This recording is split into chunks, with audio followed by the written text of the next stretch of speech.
이것은 신앙과 과학을 조화롭게 받아들이기 위해 싸웠던 저의 신앙 성장기입니다.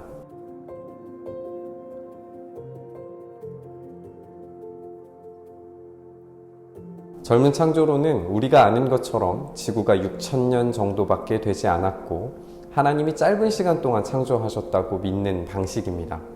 창세기 1장을 문자적으로 믿으면서 하나님께서 6일 만에 모든 우주 만물을 창조하셨다고 믿는 믿음입니다. 젊은 창조론자들은 믿음의 근거가 성경이기 때문에 과학을 신뢰하지 않습니다. 과학이 그동안 얼마나 많은 이론을 바꾸면서 설명이 뒤집어져 왔는지를 보라고 말합니다. 지금의 진화나 빅뱅 같은 이론들도 과학이 발전하면 할수록 성경에 부합하는 방식으로 설명이 바뀌리라고 믿습니다. 지금 오래되어 보이는 관찰의 결과물들은 겉으로 보기에만 그럴 뿐이고 실제적인 나이는 6,000년 정도밖에 되지 않는다라고 말하는 것이 이들의 주장입니다. 방사성 동위원소 검사에 대해서도 젊은 창조론자들은 의문을 갖습니다. 젊은 창조론자들의 이런 대담한 신앙의 고백은 일면 본받아야 할 부분이 있다고 생각합니다. 그들은 세상의 어떤 기조에도 흔들리지 않고 말씀이 절대적인 인식의 기준으로서 흔들림 없는 권위와 가치를 지닌다고 확신합니다.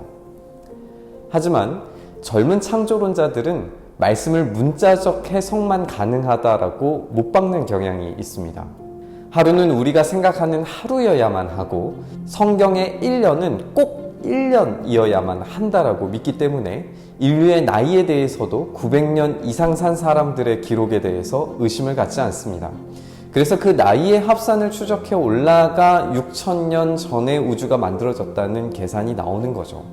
하지만 이런 식의 설명은 생각보다 오래되지 않았습니다. 이것에 대해서 잘 설명해주는 책은 창조론자들입니다. 이 책이 너무 두껍고 어렵다면 창조론 연대기라고 하는 만화책도 추천합니다. 어쨌든 신약 이전의 사람들조차도 훨씬 더 자유롭게 말씀을 대하고 해석했다는 여러 증거들이 있습니다. 우리가 생각하는 것보다 훨씬 더 다양한 해석을 시도하고 문자적 해석만을 하지 않았습니다. 그들은 일반적인 진술조차도 영적인 해석을 가미해서 비유적인 해석을 하는데 익숙했습니다. 그리고 그 흔적이 신약 성경 곳곳에서도 등장을 합니다. 이런 점은 창조론자들의 문자적 해석만이 가능하다는 주장에 힘을 잃게 만듭니다. 저는 이번 시간에 오래된 신학자 두 분을 모시고 그들이 만약에 지금 발전된 과학 문명 속에 살아 계신다면 어떻게 창조와 과학을 이해하셨을까 생각해 보려고 합니다. 말씀드렸다시피 저는 보수적인 교단에서 공부했고 저희 학교의 이념을 칼빈주의라고 정리하기도 합니다. 그래서 칼빈의 창세기 주석에 등장하는 첫째 날에 대한 견해를 소개해 드릴까 합니다.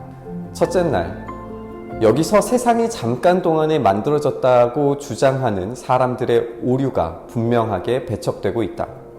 모세가 여기서 단지 교훈을 전달하기 위하여 하나님께서 단번에 완전하게 만드신 일을 6일로 분배하고 있다고 하는 무모한 조작은 상대해서 말할 것이 못 된다. 그러니까 칼빈의 말은 하나님의 강력한 권능을 강조하려고 한다면 한날 한시에 모든 것을 한 번에 창조하셨다라고 믿어야 되는데 왜 성경은 굳이 6일로 나누어서 말했는가? 하나님께서 친히 6일간의 공정을 취하셨다라고 그렇게 해석하고 있는 겁니다. 칼빈의 이런 해석은 뒷부분에 집회서를 인용하면서 이 단번에 창조하셨다라고 하는 헬라어 단어가 시간에 대해서 전혀 시사해주는 말이 아니라 단지 모든 것을 보편적으로 만들었다는 것을 언급하는 말이라고 정리를 합니다.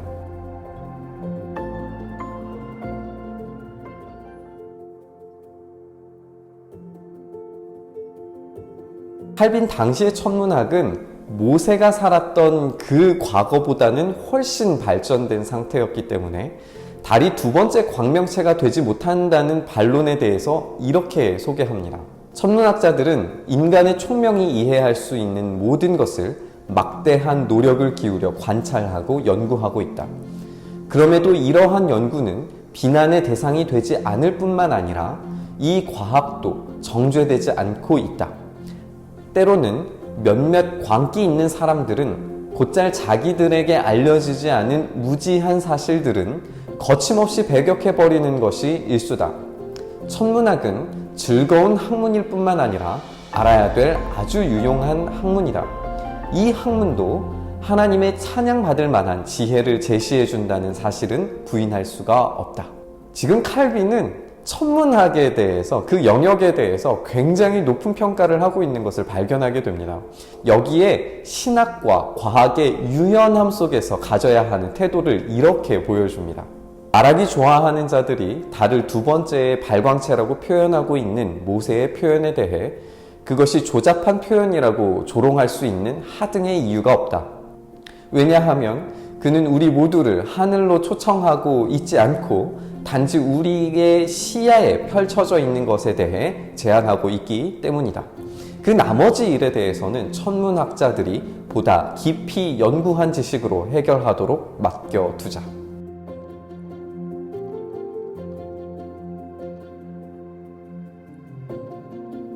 칼빈의 생물학적인 견해에 대해서도 이런 표현을 좀 옮겨보려고 합니다. 물들이 그 말을 아주 재빠르게 듣고 비록 그 물들 자체에는 생명이 없지만 갑자기 살아있는 생물들과 함께 무리를 이루었다. 그러나 모세의 말은 더 많은 것을 표현하고 있다.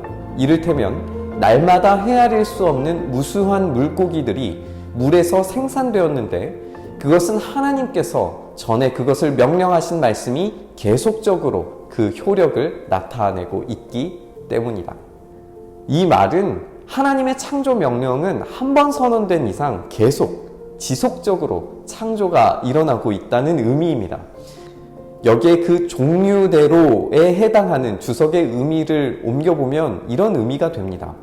하나님께서 그 종류대로 다양하게 만들라고 말씀하셨는데 하나님께서 의도하셨다면 단 한 종류로 만드실 수도 있었을 겁니다. 그런데 그 각자의 종류대로 만들어지라고, 그 각자의 종류대로 생겨나라고 명령하신 그 명령이 계속해서 지속적으로 일어나고 있기 때문에 하나님의 목적에 맞게 다양한 존재물들이 존재하고 있다라고 하는 이야기죠. 물론 이 말들이 곧바로 오래된 창조나 진화로 연결되는 것은 아닙니다.